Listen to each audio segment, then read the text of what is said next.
Toyota Yaris Hybrid 2017 deep headlight bulb replacement. In this corner, there's a brown connector. Rotate it and pull it back out.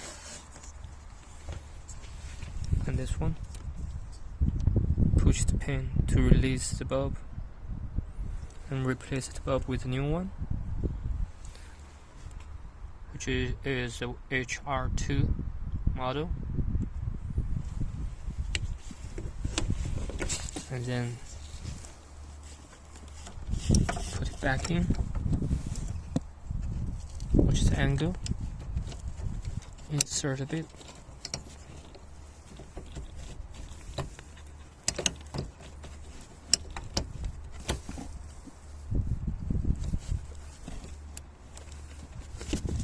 and then rotate back.